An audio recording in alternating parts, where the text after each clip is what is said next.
Et salut les amis, bienvenue sur votre chaîne d'anglais. Je suis très ravi de vous retrouver une fois de plus pour une autre vidéo. Et aujourd'hui, nous allons parler du conditionnel. Alors, si vous avez suivi les deux dernières vidéos que j'ai publiées, j'ai expliqué comment employer le conditionnel 1 et le conditionnel 2.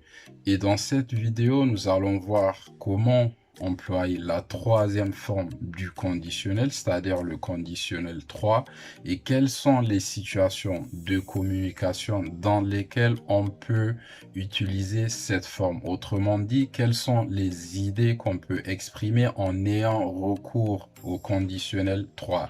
Restez jusqu'à la fin. Alors, le conditionnel 3. Donc, dans cette partie, nous allons voir quelles sont les situations, les contextes de communication dans lesquels on peut utiliser le conditionnel 3.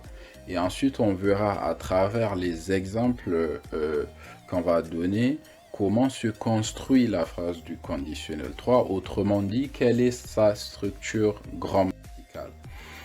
Alors, quand on évoque, n'est-ce pas, la situation, les idées qu'on peut exprimer à travers ce temps verbal, la première des choses à retenir est que le conditionnel 3 est utilisé pour parler des actions du passé. Pour parler des actions du passé. Et comme en témoigne sa structure grammaticale juste en face, la phrase du conditionnel 3 est composée de deux parties. La première partie, la partie avec if, et notre proposition subordonnée, c'est une proposition subordonnée. Et la deuxième partie, n'est-ce pas, qu'on voit would have plus le participe passé du verbe et la proposition principale.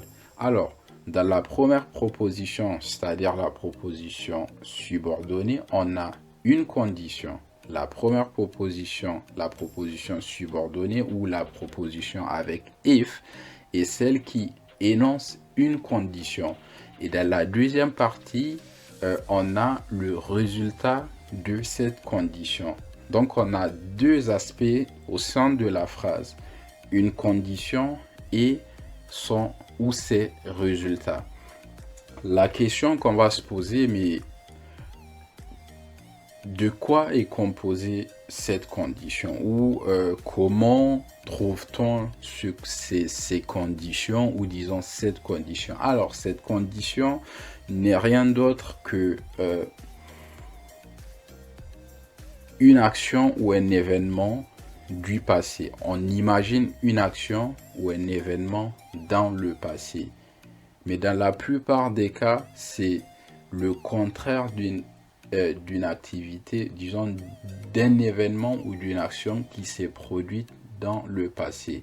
Je dis bien dans la plupart des cas, on imagine le contraire d'un événement ou d'une action qui s'est produite dans le passé. Donc c'est ça la condition. La condition n'est rien d'autre que soit une action qu'on imagine dans le passé ou disons le contraire d'un événement ou d'une action qui s'est produite dans le passé. Et dans la deuxième partie, je le disais, on a le résultat de cette condition. Alors, prenons quelques exemples pour mieux comprendre ce qu'on vient juste d'expliquer. If you had called me earlier, I would have come. If you had called me earlier, I would have come. Si tu m'avais appelé plus tôt, je serais venu. Si tu m'avais appelé plus tôt, je serais venu. Ben, du coup, cela sous-entend que tu ne m'as pas appelé plus tôt. N'est-ce pas? If you had called me earlier, I would have come. Donc ici, on a imaginé le contraire d'un événement ou d'une action qui s'est produite dans le passé. Et quelle est cette action Quelle est cette action ou cet événement qui s'est produit dans le passé, mais c'est le fait de ne m'avoir pas appelé. Et là, je dis « If you had called me earlier », si tu m'avais appelé plus tôt. Donc, je suis en train d'imaginer, si tu m'avais appelé plus tôt, je serais venu. I would have come. Dans le deuxième exemple, if I had suspected she would be upset, I wouldn't have said it. If I had suspected she would be upset, I wouldn't have said it. Si j'avais soupçonné qu'elle serait vexée, je ne l'aurais pas dit. Cela sous-entend que, voilà, dans le passé, je n'avais jamais suspecté qu'elle serait vexée. Et c'est la raison pourquoi j'ai dit quelque chose, n'est-ce pas? Donc, je dis, if I had suspected she would be upset. Si j'avais soupçonné qu'elle serait vexée, qu'est-ce qui serait arrivé? I wouldn't have said it. Je ne l'aurais pas dit. Cela sous-entend que dans le passé, je l'avais bel et bien dit et cela a bel et bien vexé la personne. Et là, je suis en train de dire, c'est comme un regret en fait. If I had suspected she would be upset. Si j'avais soupçonné qu'elle serait vexée, I wouldn't have said it. Je ne l'aurais pas dit. Dans le troisième et dernier exemple, he wouldn't have agreed for his mother to come if he had known she were going to stay for 6 months. He wouldn't have agreed for his mother to come if he had known she were going to stay for 6 months. Donc, il n'aurait pas été d'accord pour que sa mère vienne s'il avait su qu'elle allait rester 6 mois. Donc, cela sous-entend que qu'il n'avait pas su, dans le passé, il n'avait pas su que sa mère allait rester 6 mois. C'est pourquoi il avait été d'accord pour qu'elle vienne. Donc ici également, c'est comme un regret.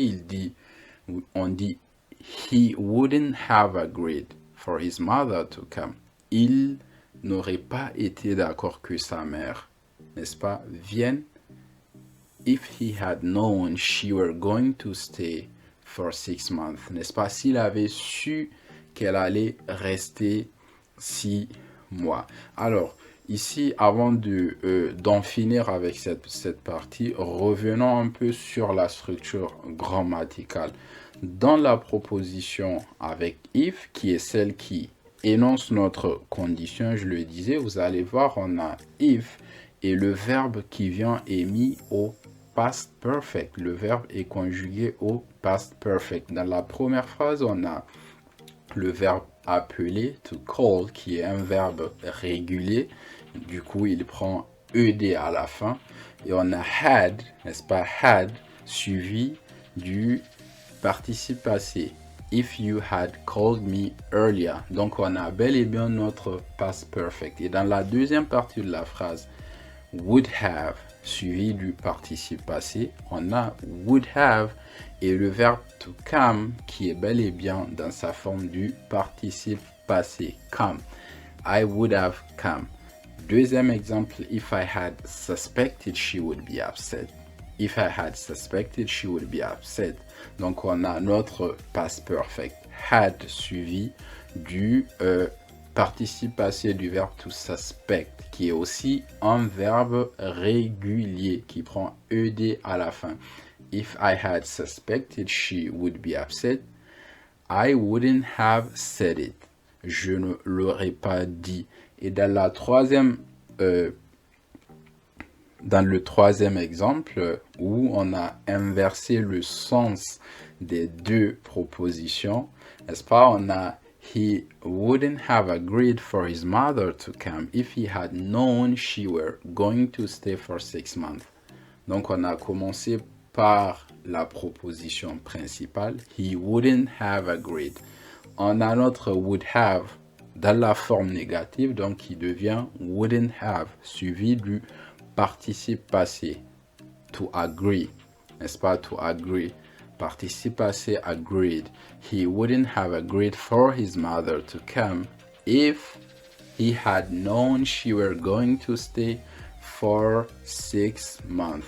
Et voilà, chers amis, nous sommes à la fin de cette partie, le conditionnel 3. Donc, on se dira à la prochaine pour la dernière forme du conditionnel que nous allons voir. Il s'agit du conditionnel 0. Si vous avez aimé cette vidéo, n'hésitez pas à liker et la partager. Et au cas où vous aurez des questions ou des commentaires, n'hésitez pas à aller dans les commentaires et nous laisser quelques petits mots. On se dit ciao ciao.